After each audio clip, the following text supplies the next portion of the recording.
Boy, is he strict. Gotta get in there close and find out what's happening. There's our ticket.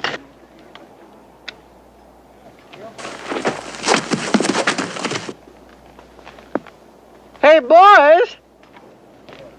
Look what I got here! Hey, where are the white women at?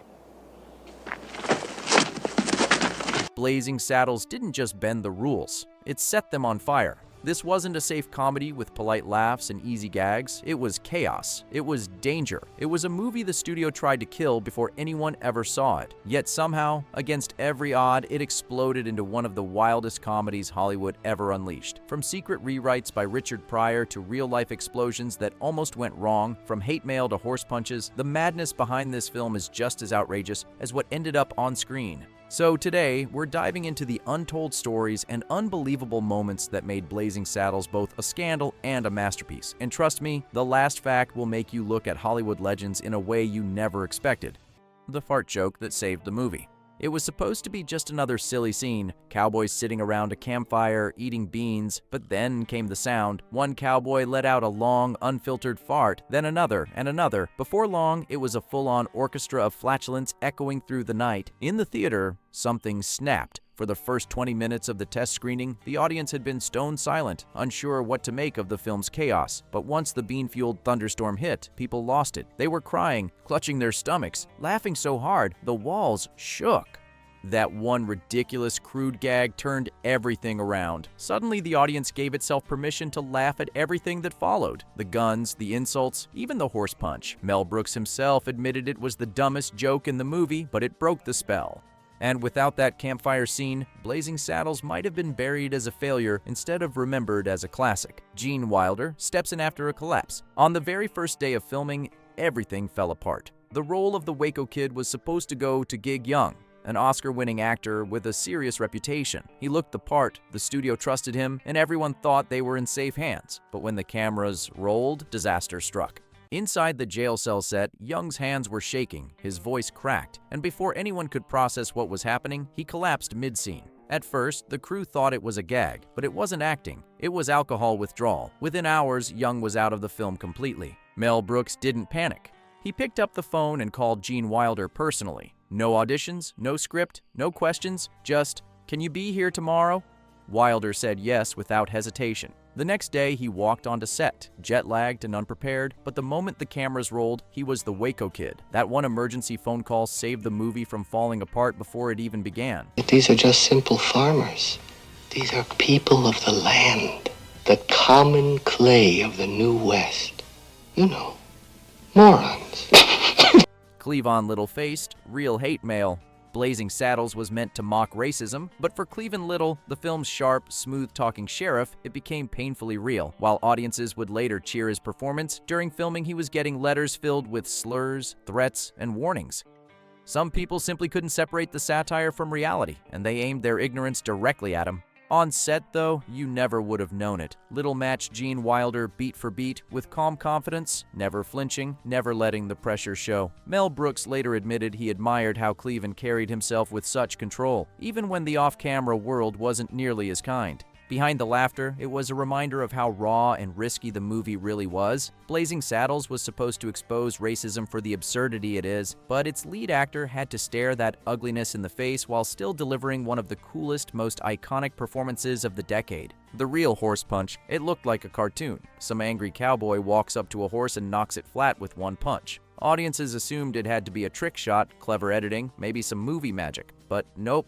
What you saw on screen was exactly what happened. A stuntman really did deck a horse, and the camera captured it in one clean take.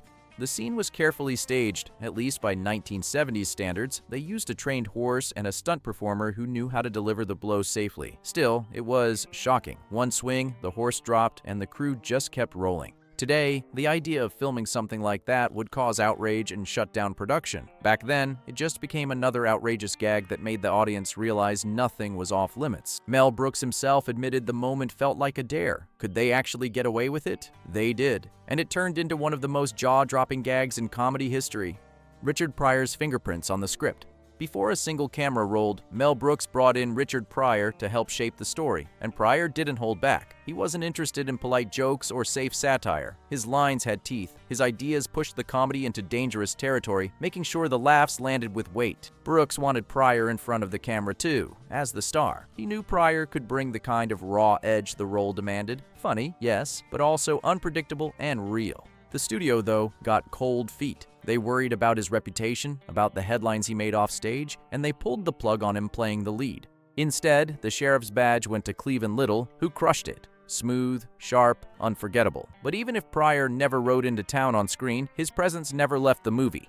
The rhythm, the bite, the danger, it was all Pryor. He didn't wear the costume, but his voice powered the story from start to finish. Slim Pickens thought it was a serious Western. Slim Pickens wasn't acting, at least not the way everyone else was. A real cowboy with rodeo grit and a career full of westerns, he walked onto the set of Blazing Saddles ready to play it straight, and that's exactly what Mel Brooks wanted. No one told him it was a spoof. While the rest of the cast leaned into outrageous chaos, Pickens delivered every line like he was in a classic frontier drama. When the beans blew, when horses got punched, when the town descended into madness, he reacted with pure, deadpan sincerity. And that was the secret weapon. His seriousness grounded the insanity. The more straight he played it, the funnier everything around him became. Pickens wasn't winking at the camera. He was living it. And that contrast is what made his performance unforgettable. Pretty crazy ride already, huh? And we're only getting started. If you're having fun, tap that like and hit subscribe, because the next twists are even wilder. Think near disasters, a musical meltdown, and an ending so bizarre the studio didn't even understand it.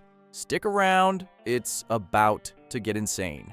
The explosion that nearly went wrong. On screen, it looks like pure slapstick. A toll booth gets blown sky high in a cloud of dynamite. But behind the scenes, that stunt was inches from disaster. The plan was simple. The actors would clear the blast zone, the charge would detonate, and everyone would laugh at the chaos. Except, on the day of shooting, the timing glitched. The dynamite went off early. A split second after the actors moved, debris rained down across the set. For a moment, the crew froze, terrified someone had been hit. Luckily, no one was hurt, but it was way too close. Mel Brooks didn't cut the scene. He kept it, because that was the essence of Blazing Saddles, riding the line between danger and comedy. Even near disasters were turned into punchlines, and somehow that reckless energy made the movie feel alive. The studio wanted to bury the film. When Warner Brothers executives saw the first cut of Blazing Saddles, they didn't laugh. They didn't even smile. They sat stiff, arms crossed, horrified by what they'd just watched. The racial jokes, the fart scene, the horse punch, it wasn't just risky. They thought it was career suicide.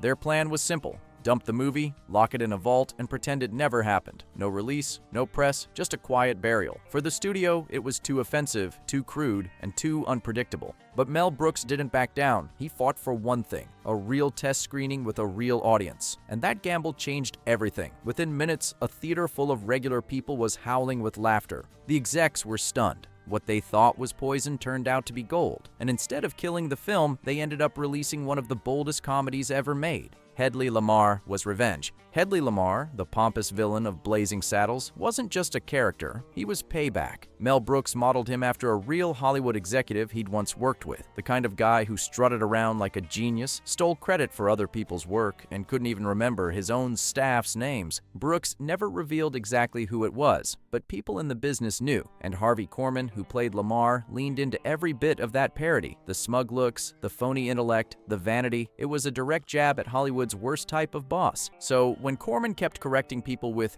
"It's Hedley," the joke wasn't just on screen. It was Mel Brooks getting the last laugh on a system full of egos. For audiences, it was hilarious. For insiders, it was brutal. The dance number that made no sense. Toward the end of Blazing Saddles, the story goes completely off the rails. Characters break the fourth wall, a fight spills into another set, and suddenly, out of nowhere, a full-blown musical number erupts. Dancers in top hats and sequins kick across the stage while Dom DeLuise shouts insults at them like a drill sergeant. Executives hated it. They called it nonsense, a waste of time, and begged Mel Brooks to cut it. But Brooks refused. He shot it anyway, with barely any rehearsal, and DeLuise improvising most of his lines. The chaos was stitched together in editing, and somehow it worked. The dance number wasn't just absurd, it was the perfect finale for a movie that broke every rule. If you've already punched horses and blown up toll booths, why not throw in a tap-dancing meltdown? It was Brooks daring the audience to laugh at how far he could push the limits, and they did. Mel Brooks played 3 roles. Directing wasn't enough for Mel Brooks. Writing the script wasn't enough either. He wanted to be in the madness himself, so he jumped in front of the camera, not once, but 3 different times. He showed up as Governor William J. Lepetamon, a bumbling politician who cared more about nonsense than running a town. Then he popped up again,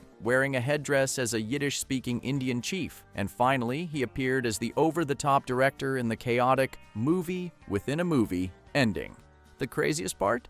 Brooks barely rehearsed. He'd throw on a costume, scribble a few lines, and wing it on set. Each character felt like a fever dream, but that was the point. He wasn't trying to disappear into the roles. He was mocking every corner of Hollywood, from clueless politicians to clueless filmmakers. It was pure chaos, and only Brooks could have pulled it off. The Oscars weren't ready. Blazing Saddles was a box office smash, a cultural earthquake, and one of the most talked about films of the decade. Naturally, when award season came around, everyone assumed it was a lock for multiple wins. It scored 3 nominations for Best Supporting Actress, Best Editing, and Best Song. And then nothing.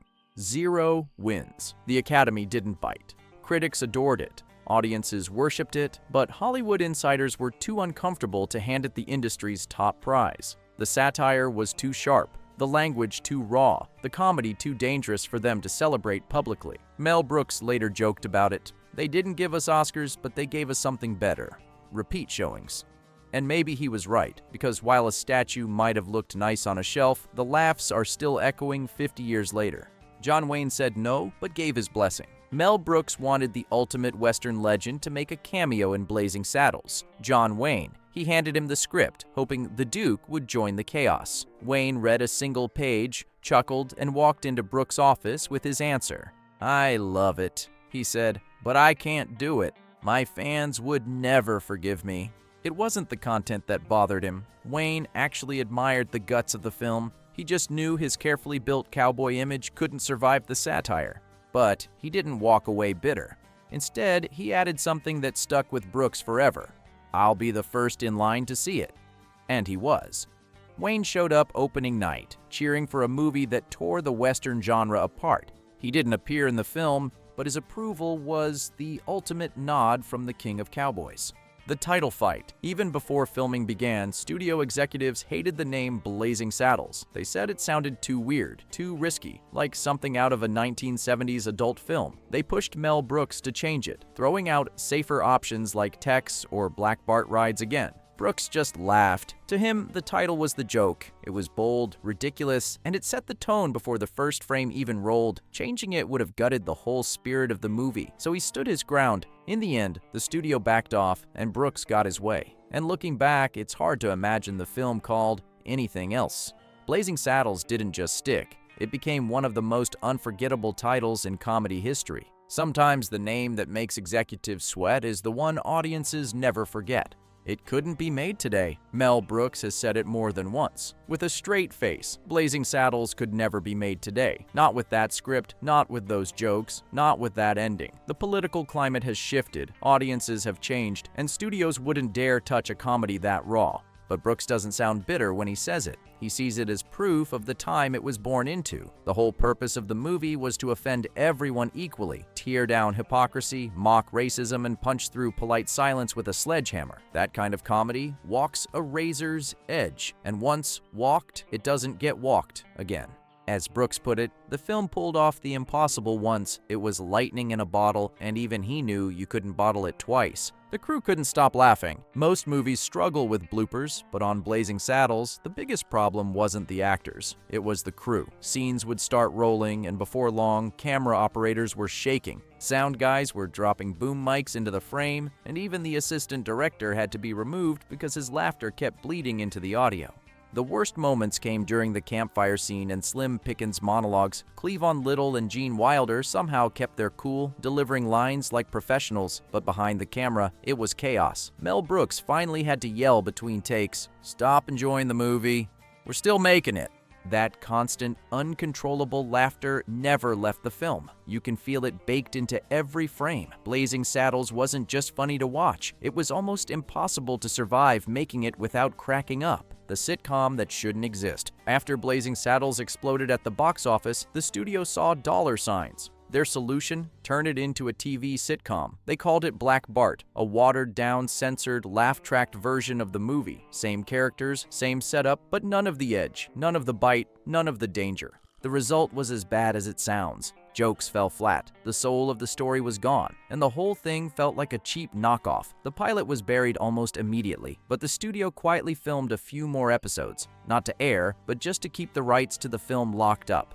Then they shelved the entire series like it never existed. Even Mel Brooks wanted nothing to do with it. In his eyes, a sitcom version of Blazing Saddles was the cruelest joke of all. Some stories aren't meant to be softened. They're meant to hit hard, or not at all. Wilder played it straight. When Gene Wilder agreed to step in as the Waco Kid, he had one condition. He wasn't going to play it for laughs. No over-the-top mugging, no slapstick. He wanted to deliver the role with calm, drunken dignity, like a broken gunslinger hiding behind dry humor. Mel Brooks didn't hesitate. He agreed on the spot, and that decision became one of the film's greatest strengths. While the rest of the cast leaned into chaos, Wilder floated through the madness like a ghost with a gun. His quiet delivery, his deadpan timing, it made every line sharper. The Waco Kid wasn't just funny, he was tragic. A sharpshooter so good he'd shot himself in the foot, both literally and emotionally, now hiding in a jail cell. Wilder never cracked a smile, but somehow delivered some of the funniest lines in movie history. By refusing to chase the joke,